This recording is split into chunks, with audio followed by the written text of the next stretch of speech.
Well, after our last deep dive about true crime, I think we could all use a good laugh. Oh, yeah. Definitely a little laughter therapy never hurt. Exactly. So today we're going on a deep dive into the world of jokes. All right. You shared some fascinating sources that trace the evolution of jokes from ancient times to the digital age. Yeah, it's pretty interesting. And I, for one, am ready to uncover some comedic gems. Yeah, me too. So jokes, there's so much more than just a way to get a chuckle, right? I mean, they offer a glimpse into different cultures, social norms, Well, for sure, Fred. and even our shared human experience. Definitely. Yeah. So where do we even begin with the history of jokes? Well, believe it or not, our journey starts way back in ancient Sumeria around 1900 BCE Oh, wow. with what's considered the oldest recorded joke. The oldest joke in the world. That's incredible. It is, yeah. What's the joke about? It's a bit crude by modern standards, but it involves a young woman, her husband, and let's just say an unexpected bodily function. Okay, so maybe not one to tell at a dinner party? But hey, even back then, humor was all about pushing boundaries, right? Exactly. And this ancient Sumerian joke, as basic as it may seem, highlights some key elements of humor that have endured for millennia. Surprise, relatability, and a touch of the taboo. So even thousands of years ago, people were finding humor in the same things we do today. Yeah, it's funny how some things never change. Yeah, that's kind of mind-blowing. Yeah, and beyond Sumeria, our sources point to the ancient Egyptians, and they were quite fond of wordplay. Really? Yeah. So puns and hieroglyphics. They even incorporated it into their hieroglyphics. I got to hear more about this. So imagine a scribe sneaking in a clever pun about a pharaoh or a witty remark about the afterlife into official documents. That's amazing. It's like the ancient equivalent of hiding a funny comment in a serious work email. Precisely. It shows that even in ancient civilizations, people found ways to inject humor into their daily lives. So we've got toilet humor in Sumeria, puns in Egypt. What other comedic treasures did our ancestors leave behind? The Babylonians were known for their love of riddles. Now, these weren't just simple brain teasers. Right. They were often crafted with a humorous twist, challenging people's intellect while tickling their funny bone. Riddles as jokes. I love that it's like stand-up comedy, but with a mental workout. Exactly. It shows that humor has always had these different layers. It can be silly and physical, but it can also be clever and thought-provoking. I like that. And speaking of thought-provoking humor, let's jump ahead to ancient Greece, Okay. where we encountered Democritus, the laughing philosopher. Oh, yeah. I've heard of him. Wasn't he all about finding joy and humor even in difficult times? Absolutely. Democritus believed that cheerfulness was essential for a good life.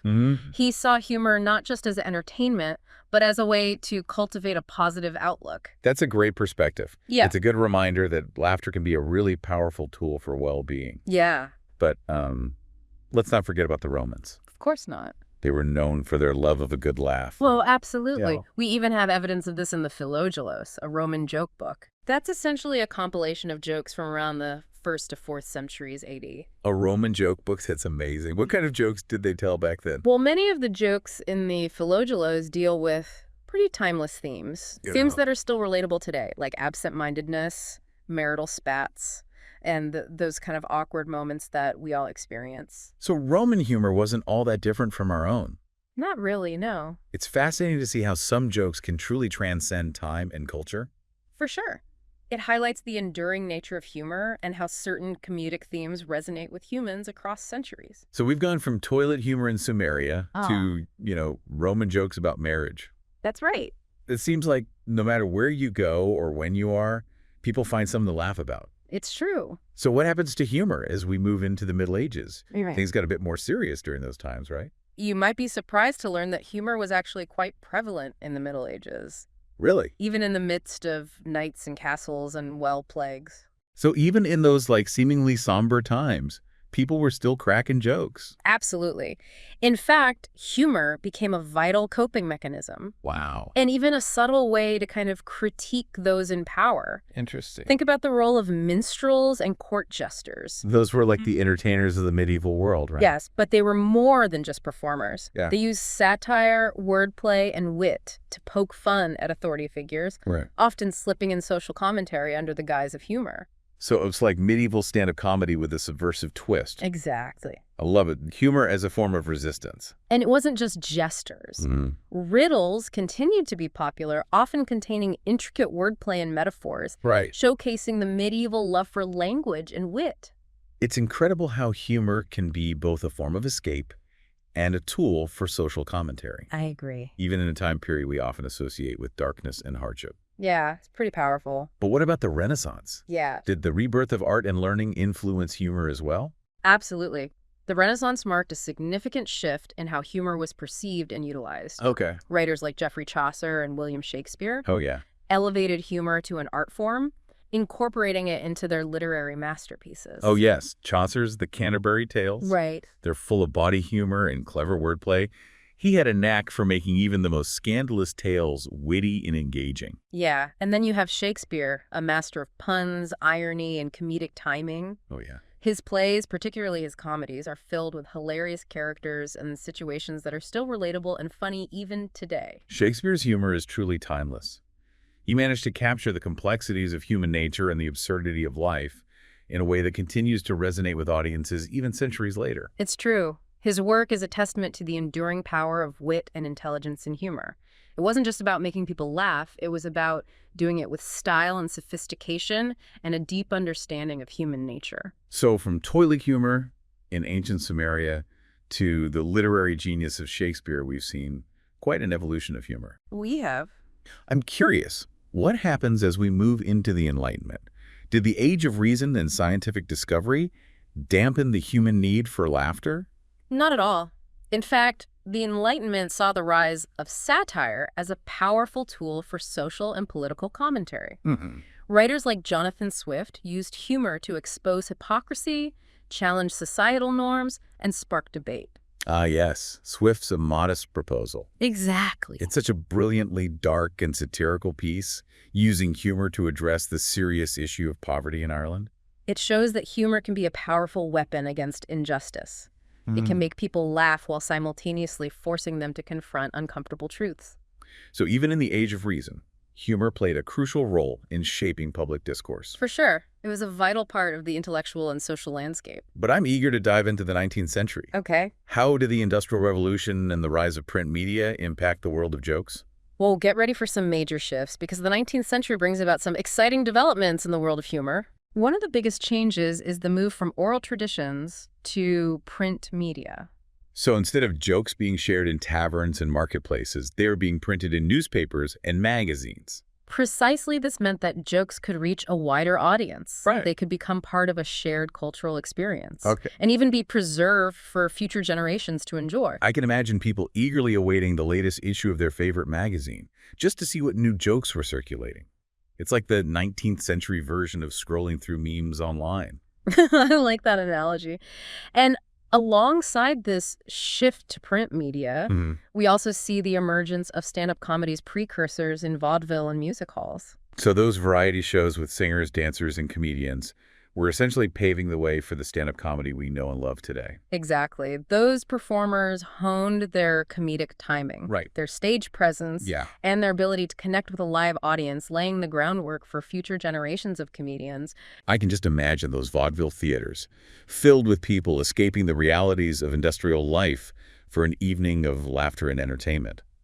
But let's not forget about one of the most iconic humorists of the 19th century, Mark Twain. Ah, Mark A Twain. true master of wit and social commentary. Legend. His sharp observations and clever phrasing left an indelible mark on American humor Oh, and influenced countless writers and comedians. for sure. His humor is so quintessentially American, but it also has this universal appeal that transcends borders and time periods. It does, yeah. Do you have a favorite Mark Twain quote?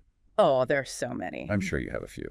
But one that always comes to mind is if you tell the truth, you don't have to remember anything. It's so simple, yet so profound. That's classic Twain. He had a knack for cutting through the BS and getting to the heart of the matter with humor. He did. His work is a reminder that jokes can be more than just funny. They can be insightful, thought-provoking, and even a bit subversive. But before we delve too deeply into the world of Mark Twain, I think we need to take a moment to appreciate the incredible journey we've already taken through the history of humor. I agree. From ancient Sumeria to the vaudeville stages of the 19th century. It's clear that laughter has been a constant companion throughout human history. It's a testament to the enduring power of humor and its ability to connect us across cultures and time periods. Right. But our journey isn't over yet. No. We still have the entire 20th century and the digital age to explore. And I have a feeling things are about to get really interesting as we dive into the world of radio, film, television, and the internet.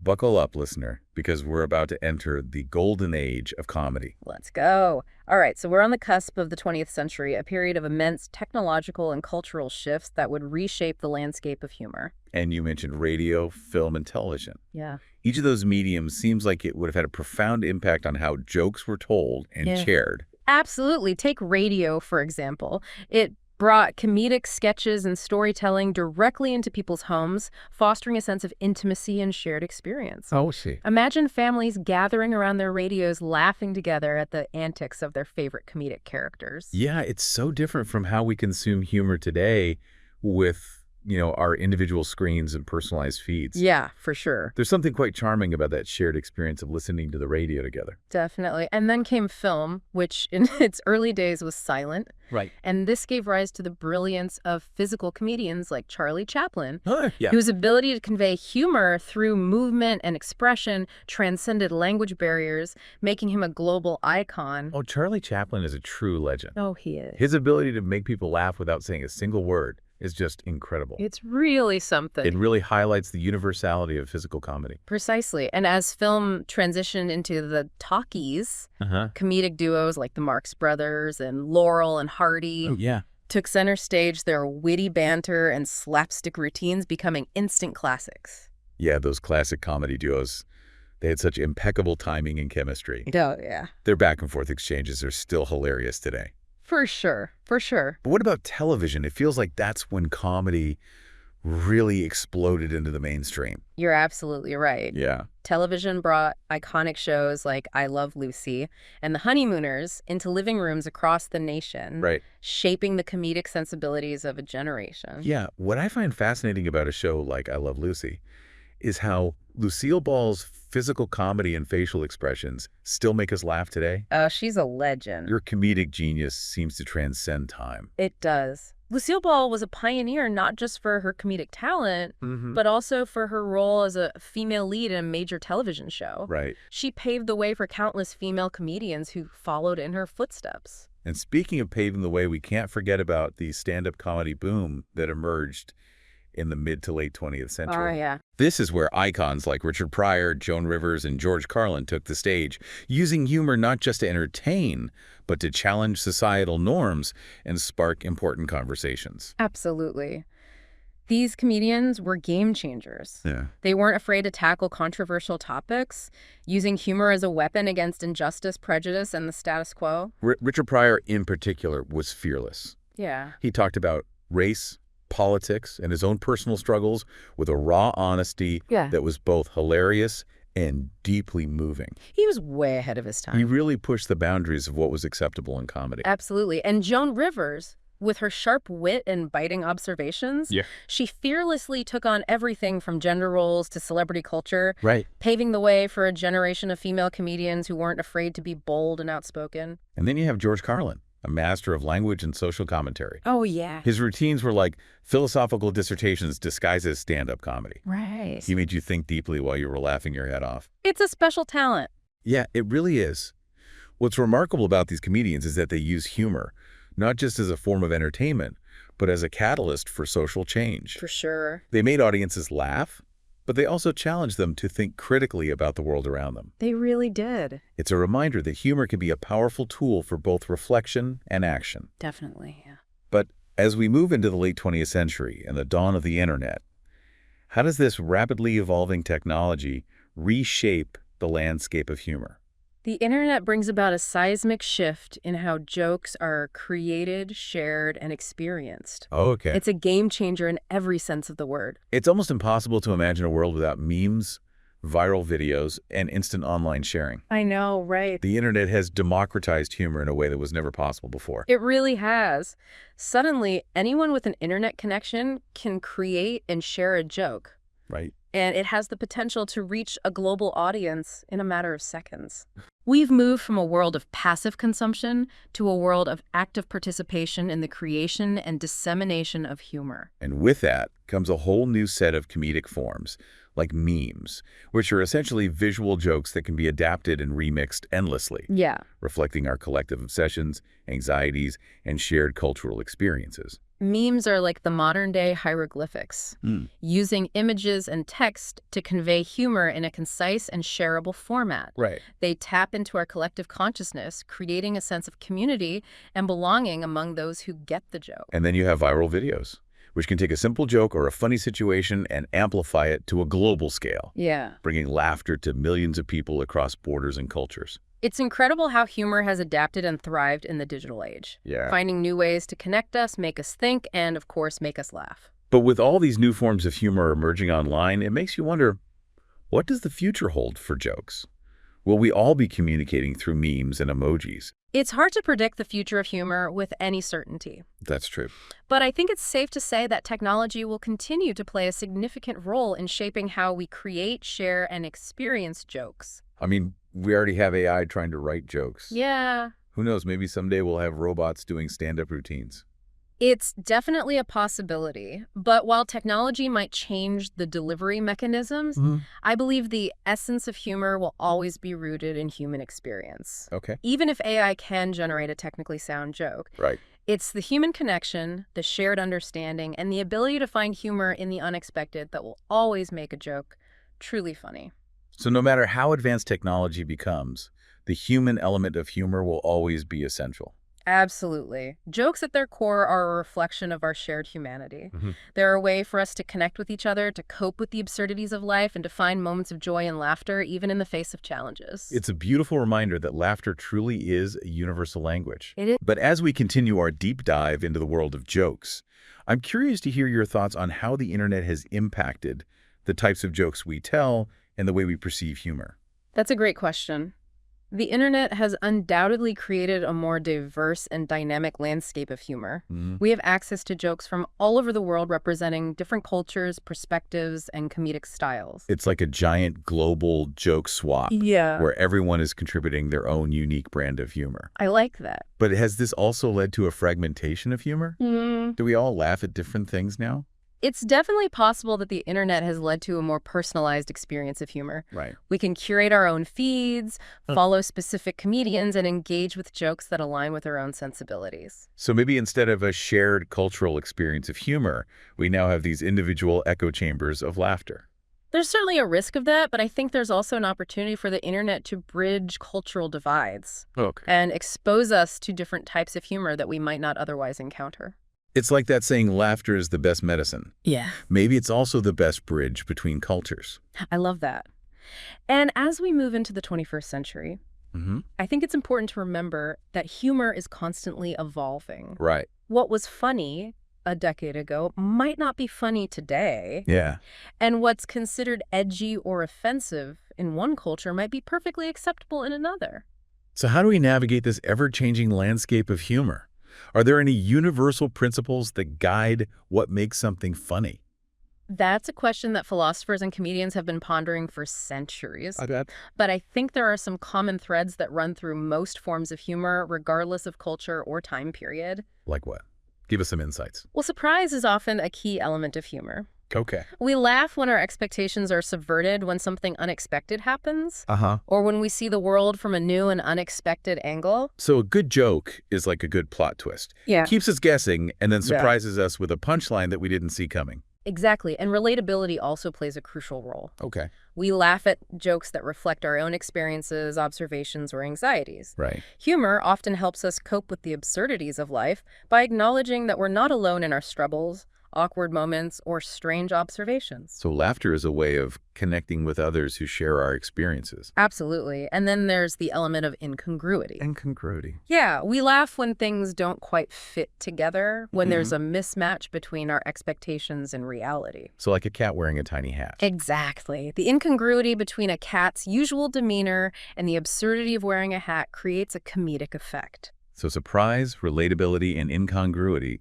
are some of the key ingredients in the recipe for laughter. I think that's a great way to put it, but of course humor is complex. Sure. And there are many other factors that contribute to what makes something funny. Of course. Context, timing, delivery, and cultural norms all play a role. It seems like the more we delve into the world of jokes, the more we realize how much there is to learn and appreciate about this seemingly simple act of making people laugh. It's true. Right. And as we wrap up this part of our deep dive, I'd like to leave you with a thought. Okay. Pay attention to the jokes you encounter in your daily life. The ones that make you laugh, the ones that make you think, and even the ones that make you cringe. Yeah. Because each one, in its own way, is a reflection of our shared humanity and our enduring need to find humor in the world around us. What a wonderful way to frame it.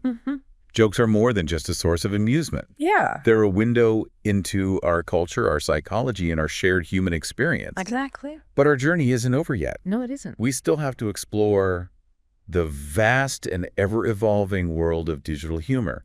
So we were talking about how the internet has created this massive, global joke swap where everyone is contributing their own unique brand of humor. It's true, yeah. The internet has transformed humor from something that was largely confined to specific locations and cultural contexts to something that can be shared and enjoyed by people all over the world. But with so much content out there, I mean, so many different types of jokes and comedic styles. Yeah. Do you think we're moving away from a shared understanding of what's funny? It's a valid concern.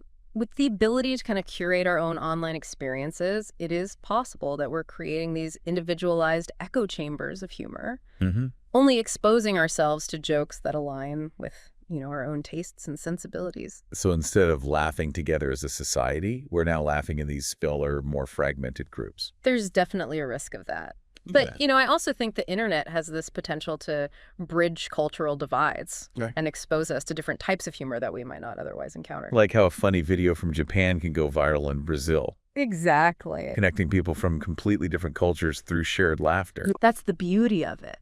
And that's what I find so fascinating about digital humor. Yeah. It has this power to break down barriers and create a sense of global community, even if it's just for a fleeting moment of shared amusement.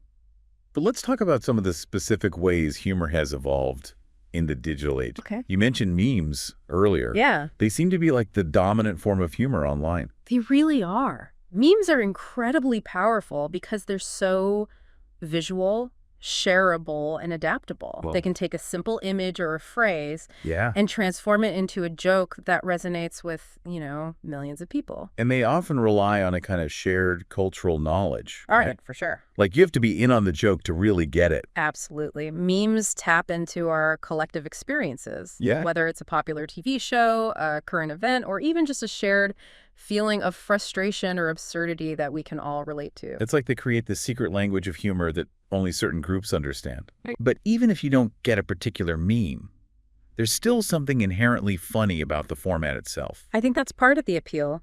Yeah. That unexpected juxtaposition of images and text, the way they can take something familiar and twist it into something new and humorous.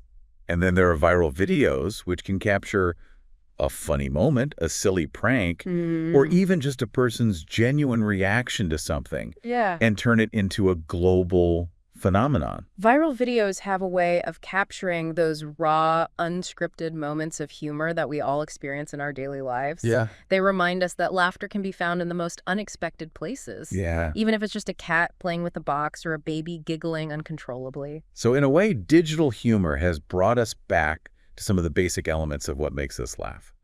Surprise, relatability, and that sheer joy of witnessing the unexpected. I think you've hit the nail on the head. Well, I mean, you helped me get there. Of course, of course.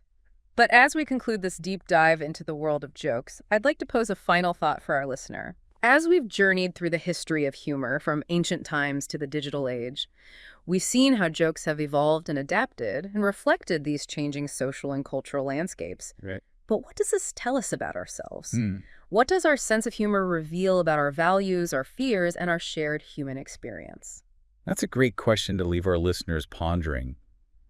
And I think it speaks to the broader point that we've been kind of exploring throughout this deep dive. Yeah. Jokes are more than just a way to get a laugh. For sure. They're a window into who we are as individuals, as cultures, and as a species. Exactly.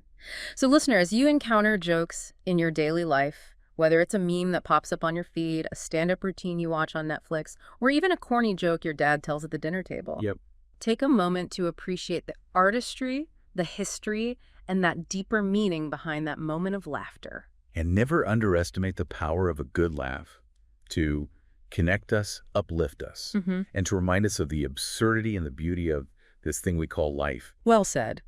And on that note, we'll leave you to ponder this fascinating world of jokes. Until next time, keep laughing, keep exploring, and keep those jokes coming. Thanks for joining us in this hilarious journey through time and humor. We'll see you next time for another deep dive into a topic that you're passionate about.